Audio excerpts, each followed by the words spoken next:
The ജേർണലിസ്റ്റിലേക്ക് യുവതി മുഖ്യമന്ത്രിക്ക് പരാതി നൽകിയതിന് ശേഷം രാഹുൽ മാങ്കൂട്ടത്തിൽ എവിടേക്കാണ് പോയത് എന്നത് സംബന്ധിച്ച് 24 മണിക്കൂർ കഴിഞ്ഞിട്ടും പോലീസിന് ഒരെത്തും പിടിയുമില്ല. അതിനിടയിൽ രാഹുൽ മാങ്കൂട്ടത്തിൽ തനിക്കെതിരെ ഉയർന്ന പരാതിയിലെ ഗുരുതരമായ ആരോപണങ്ങൾ മുഴുവൻ നിഷേധിച്ചുകൊണ്ട് കോടതിയിൽ മുൻകൂർ ജാമ്യാപേക്ഷ സമർപ്പിക്കുകയും ചെയ്തു. ആ ഗർഭം തൻ്റേതല്ലെന്നും തനിക്ക് ഉത്തരവാദിത്വമില്ലാത്ത ഗർഭം കലക്കേണ്ട ആവശ്യം തനിക്കില്ലെന്നും യുവതി സ്വമേധയാൽ മരുന്ന് കഴിച്ചതിന് താൻ ഉത്തരവാദിയല്ലെന്നും ഉഭയസമ്മതപ്രകാരമാണ് ലൈംഗിക ബന്ധം നടന്നിരിക്കുന്നത്, അതുകൊണ്ട് തന്നെ നിർബന്ധിച്ച് ബലാത്സംഗം ചെയ്തു എന്ന വാദം നിലനിൽക്കില്ല എന്നും ഇതൊക്കെ തെളിയിക്കാൻ ആവശ്യമായ തെളിവുകൾ തൻ്റെ ഫോണിലുണ്ടെന്നും വിവാഹിതയായ യുവതി ആ വിവാഹത്തിന് ശേഷമാണ് തന്നെ ഇങ്ങോട്ട് ബന്ധപ്പെട്ടത് എന്നും അതിന് പിന്നിൽ ഒരു ട്രാപ്പ്, ഒരു ഗൂഢാലോചന ഉണ്ടായിട്ടുണ്ട് എന്നും രാഹുൽ മാങ്കൂട്ടത്തിൽ കോടതിയെ ബോധിപ്പിച്ചിരിക്കുകയാണ്. മുൻകൂർ ജാമ്യാപേക്ഷ നാളെ പരിഗണിച്ചില്ലെങ്കിൽ പിന്നെ തിങ്കളാഴ്ചയെ പരിഗണിക്കും. അതിനുള്ളിൽ രാഹുൽ മാങ്കൂട്ടത്തിലിനെ പിടികൂടാൻ സാധിച്ചാൽ സർക്കാരിനും പോലീസിനും രാഹുലിനെ ജയിലഴിക്കുള്ളിലാക്കാൻ കഴിയും എന്ന് മാത്രമല്ല, ഈ മുൻകൂർ ജാമ്യാപേക്ഷയിലെ സാധ്യതകൾ രാഹുലിന് പ്രയോജനപ്പെടുത്താൻ കഴിയില്ല. പക്ഷേ രാഹുലിനെ പിടികൂടാതിരിക്കുകയാണെങ്കിൽ, അതായത് രാഹുലിനെ കണ്ടെത്താൻ പോലീസിന് സാധിക്കാത്ത സാഹചര്യം വന്നാൽ മുൻകൂർ ജാമ്യാപേക്ഷ പരിഗണിക്കുമ്പോൾ രാഹുലിന് തൻ്റെ വാദങ്ങൾ മുഴുവൻ കോടതിയെ ബോധ്യപ്പെടുത്താൻ കഴിയും. അത് പുറം ലോകം കൂടുതൽ വ്യക്തമായി അറിയും എന്നുള്ളതാണ് യാഥാർത്ഥ്യം. എന്തായാലും രാഹുൽ പിടിയിലാകും അല്ലെങ്കിൽ അറസ്റ്റിലേക്ക് പോകും, രാഹുലിനെതിരെ ഗുരുതരമായ വകുപ്പുകൾ ചുമത്തി FIR രജിസ്റ്റർ ചെയ്തു എന്ന് പറഞ്ഞപ്പോൾ തന്നെ രാഹുൽ എങ്ങനെ ഈ കേസിൽ നിന്ന് ഊരിപ്പോകും, അല്ലെങ്കിൽ രാഹുൽ എങ്ങനെയാണ് ഇതിൽ നിന്ന് രക്ഷപ്പെടുക, രാഹുൽ എന്തൊക്കെ നിയമ നടപടികളാണ് സ്വീകരിക്കുക എന്ന ചോദ്യം കേരളത്തിലെ ജനങ്ങൾ മുഴുവൻ ചോദിച്ചിട്ടുണ്ട്, പ്രത്യേകിച്ചും രാഹുലിനെ പിന്തുണയ്ക്കുന്ന വലിയൊരു വിഭാഗം. അപ്പോഴാണ് രാഹുലിൻ്റെ അഭിഭാഷകനായിട്ടുള്ള അഡ്വക്കേറ്റ് ജോർജ് പൂന്തോട്ടം എന്ന വ്യക്തി മാധ്യമങ്ങൾക്ക് മുന്നിൽ പ്രത്യക്ഷപ്പെടുന്നത്. സത്യം പറയാമല്ലോ, അദ്ദേഹത്തിൻ്റെ അഭിമുഖം ഇന്നലെ ചാനലുകളിൽ കാണുന്നത് വരെ അങ്ങനെ ഒരു വ്യക്തിയെക്കുറിച്ച് എനിക്കറിയില്ലായിരുന്നു. പക്ഷേ അദ്ദേഹം മാധ്യമങ്ങൾക്ക് നൽകിയ മറുപടി കണ്ടപ്പോൾ എനിക്ക് ഉറപ്പായി രാഹുൽ മാങ്കൂട്ടത്തിന് ഇതിലും മികച്ചൊരു അഭിഭാഷകനെ വേറെ കിട്ടാനില്ല എന്ന്. കാരണം അത്രയും കൃത്യമായി ഈ കേസിൽ രാഹുൽ മാങ്കൂട്ടത്തിന് രക്ഷയാകുന്ന പഴുതുകൾ ഓരോന്നായി അദ്ദേഹം മാധ്യമങ്ങളോടും പൊതുസമൂഹത്തോടും വിശദീകരിച്ചു. എന്ന് മാത്രമല്ല, രാഹുൽ മാങ്കൂട്ടത്തിനോട് ആത്മാർത്ഥത വളരെയേറെയുള്ള ഒരു അഭിഭാഷകനാണ് അദ്ദേഹമെന്ന് അദ്ദേഹം മാധ്യമപ്രവർത്തകർക്ക് കൊടുത്ത മറുപടികളിൽ നിന്ന് വ്യക്തവുമായിരുന്നു. അതായത് കേവലം വക്കീൽ ഫീസ് വാങ്ങിച്ച് കോടതിയിൽ എന്തെങ്കിലും കാണിച്ചു കൂട്ടാനല്ല, മറിച്ച് രാഹുലിനോടുള്ള ആത്മാർത്ഥതയും സ്നേഹവും അതിലുപരി കൃത്യമായ രാഷ്ട്രീയ ബോധവും നിലപാടുമുള്ളത് കൊണ്ടാണ് ആ അഭിഭാഷകൻ ആ കേസ് കൈകാര്യം ചെയ്യാൻ ഇറങ്ങിത്തിരിച്ചത് എന്ന് വ്യക്തമാണ്. അതുകൊണ്ട് തന്നെ രാഹുലിന് അത് വലിയ അനുഗ്രഹമായി മാറും. കാരണം സാധാരണഗതിയിൽ പല കേസുകളിലും അഭിഭാഷകർ വക്കീൽ ഫീസ് വാങ്ങുന്നു, കോടതിയിൽ അപ്പിയർ ചെയ്യുന്നു എന്നതിനപ്പുറം തൻ്റെ മനസ്സും ഹൃദയവും അർപ്പിച്ച് കേസുകൾ കൈകാര്യം ചെയ്യുന്ന വിഷയങ്ങൾ വളരെ കുറവാണ്. അതായത് ഒരു ചടങ്ങ് പോലെ കോടതിയിലെത്തുന്നു, ആ കേസിൻ്റെ ലൂപ്പ് ഹോളുകളെക്കുറിച്ച് പറയുന്നു, അതിനുശേഷം കോടതി എന്താണ് തീരുമാനിക്കുക എന്ന് വെച്ചാൽ തീരുമാനിച്ചോട്ടെ എന്ന മട്ടിൽ കാര്യങ്ങൾ വിടുന്നു. പക്ഷേ ഇവിടെ ഈ അഭിഭാഷകന് രാഹുലിനെ രക്ഷിക്കണമെന്ന ആത്മാർത്ഥമായ ആഗ്രഹമുണ്ട്.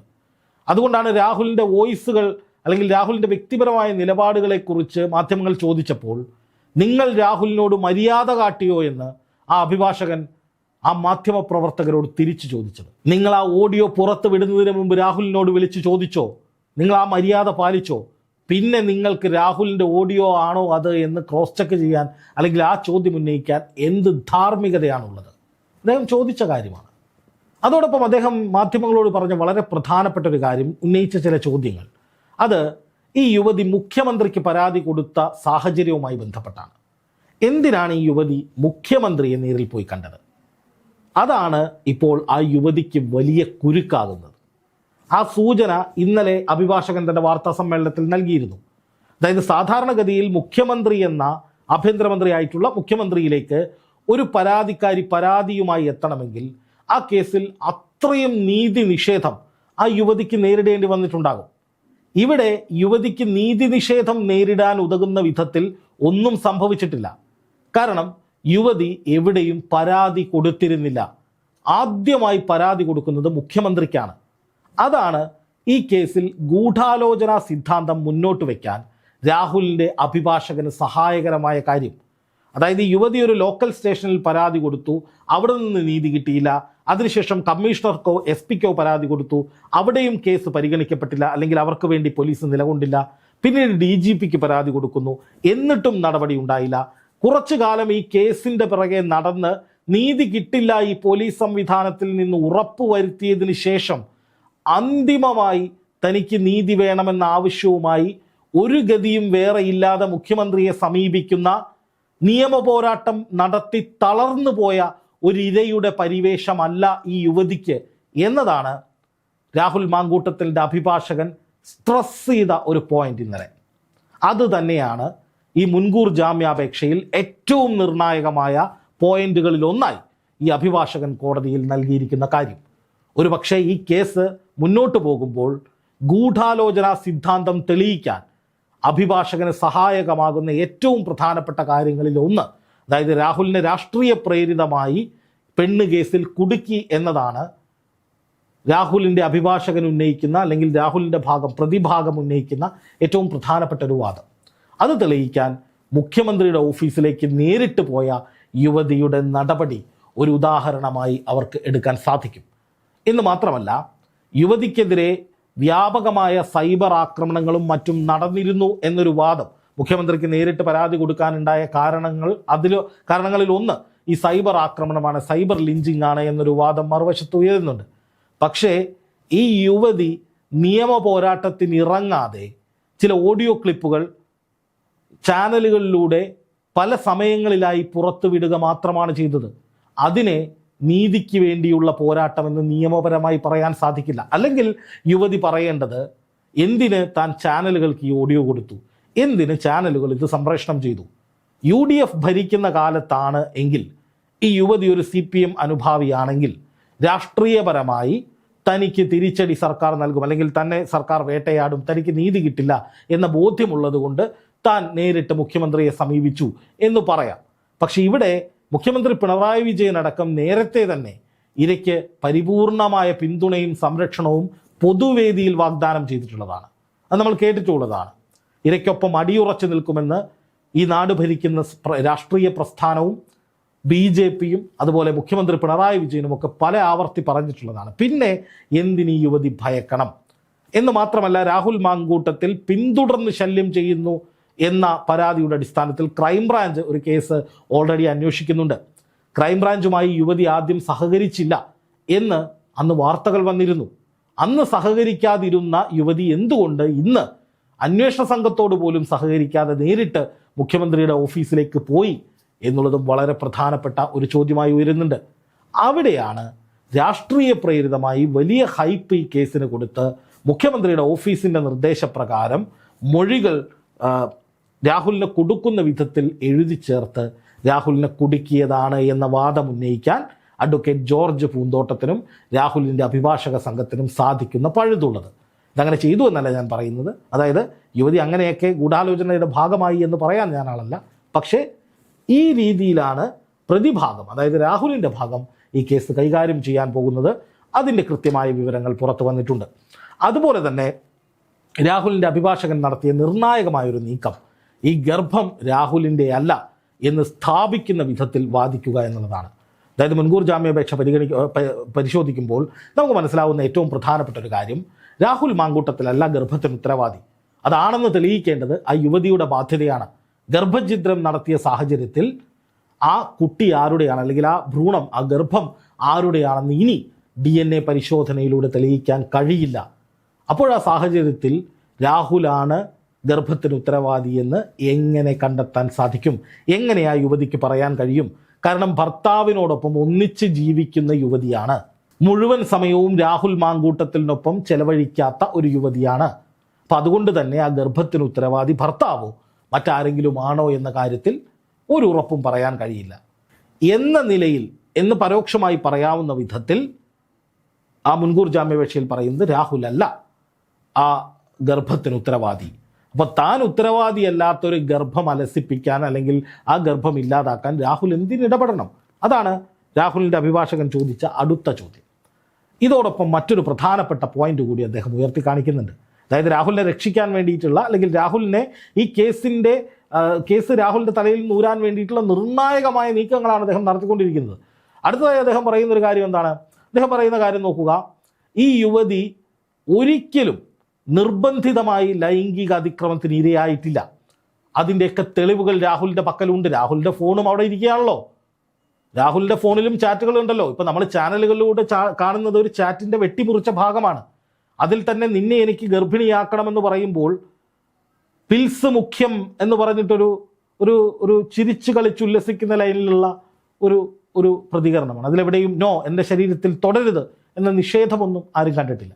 അപ്പോൾ ഈ ചാറ്റിൻ്റെ ആദ്യമുണ്ട്, അവസാനമുണ്ട്, പല ഫോൺ കോളുകളുമുണ്ട്, ഒന്നിച്ചുള്ള പല ചിത്രങ്ങളോ മറ്റു പലതോ ഉണ്ടാകാം. അപ്പോൾ സ്വാഭാവികമായും അതിലൊക്കെ രാഹുൽ നിർബന്ധിച്ച് ലൈംഗിക ബന്ധത്തിൽ ഏർപ്പെട്ടു എന്ന് തെളിയിക്കാൻ ഉതകുന്ന ഒന്നുമില്ല എന്നാണ് രാഹുലിൻ്റെ അഭിഭാഷകൻ പറയുന്നൊരു പ്രധാനപ്പെട്ട കാര്യം.